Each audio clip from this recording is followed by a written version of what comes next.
I'm definitely going to take up some of your suggestions. Really appreciate it. BBC Radio London, I'm Jumoke Fashola. Now, the first woman to be trained in the SAS has some advice for our new mayor. Harness the power of London's young people. Azi Ahmed used to be in the army and has moved into politics, standing as a prospective parliamentary candidate for the Conservatives. Schooled at Central St Martin's. She's based in London and joins me now. Azi, good morning. Good morning. Thanks so much for joining us. Your new book, or this book is called Worlds Apart. I have to say, I laughed out loud at parts. But first of all, tell us how you got trained by the SAS, because this did not happen as if you thought, I'm determined to do it. You came from a conservative Muslim background and somehow you stumbled into this. That's right. I mean, you could say that naivety is a bliss, but I wanted a challenge, and I think I've wanted challenges all my life. And when I came to London, I studied art, and going to St Martin's was my challenge. Then I went on to run an internet company, and then after that I thought, actually, I want to do something very, very different. So I thought, okay, I'll join the army. And it was only by passing that a friend of mine had said they do have the reserves, which is in London. Mm. And bearing in mind, at the time, I was so naive, I didn't even think that they had women in the army. That's how far-fetched it was.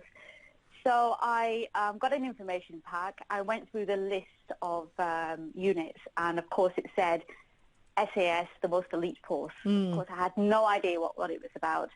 I went in for an admin post, and when I was there, you could call it being there at the right time or the wrong time. They were doing female selection. So suddenly I had about 3 or 4 ladies who walked into the office when I was filling out my form to be an admin, for an admin post. Right. And they were built like Incredible Hulks. I mean, these women were like 6'1", muscles. And this man came in and said, we're going to do female selection, and are you on the list? And I looked up and I just nodded my head and said, yes. I had no idea what it was until I got into my sports kit and was run ragged again around Hyde Park. So that's how it started. That's how it started. And I mean, of course, you almost completed the course, but we didn't quite make it. Yes, it was a shame because it started off with 200 men and 12 women. Right. And it ended up with about 30 men, and there were 2 of us that were left. And I was left with Rachel, who was a South African rock climber. Right. And then a week before the training ended, they turned around to both of us and said, you can't continue, you can't get the beret or the blue belt. I'm not sure what the reasons were. Perhaps it was too early. Right. It was too early for the army to have women working behind enemy lines. But I look back now, and it was one of the best things I ever did.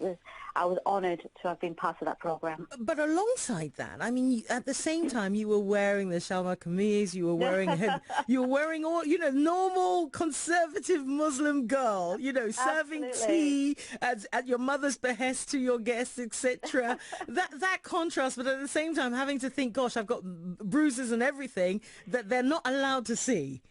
Oh yes, I mean my book is called Worlds Apart because I was literally living in 2 worlds. My parents had no idea that I was in the army, and my mother at the time was trying to arrange my marriage to an eligible boy.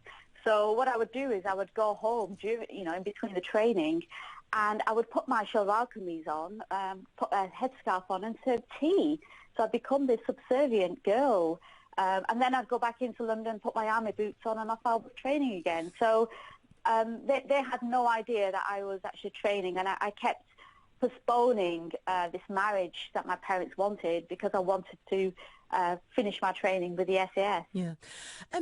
You come from quite a really strong stock, and your story is really, I think, a reflection of many of the immigrant stories that we've had down the years. But although this is told so beautifully, because your father was in the army, and then he came over here and he worked really hard, from nothing literally to make sure that you guys could join him. Your mother was illiterate. I love the sound of your mother. She sounds like she was really hardcore, but I laughed out loud when she decided that, look, I'm going to learn how to speak and read English, and picked up those Ladybird books, but also managed to somehow vote for the BNP, for the National Front. National Front, I know.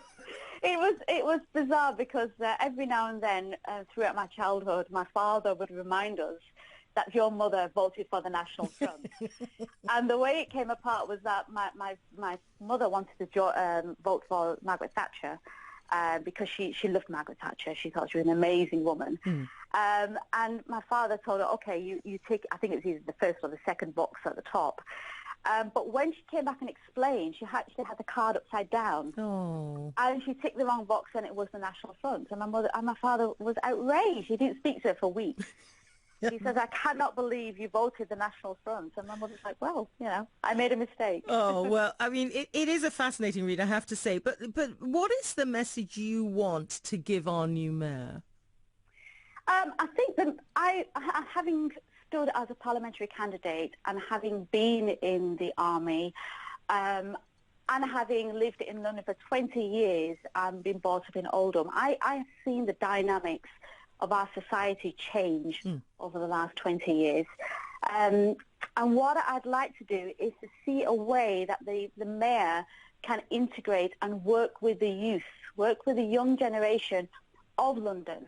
I see that the dynamics of our society have changed, and I ideally would like to have something like a part-time national service for 14 to 17-year-olds, rebranded in some sort like a community program.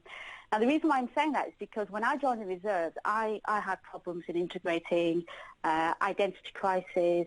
I wasn't that disciplined, but the army changed me, and it changed me in such a way that I did become a more rounded person, and I've become the person that I am now. I was also very lucky that from the age of 14, my parents did give me a stable background, but there are a lot of children out there who don't have that. And I think that what the government's doing at the moment is great because they've got all these voluntary programs going on, but it's not the volunteers that we need to help. It's the ones that do not volunteer. It's the ones that don't step forward and come out of this social media isolation, this boredom, this unemployment, possible radicalisation, no integration. All those factors are coming into the mix.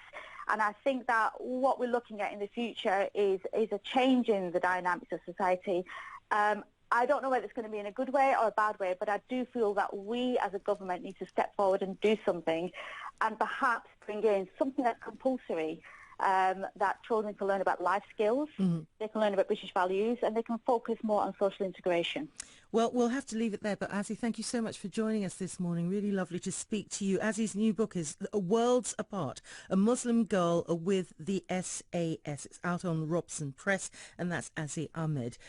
Just before we go, the former Labour Foreign Secretary, David Miliband, the president of the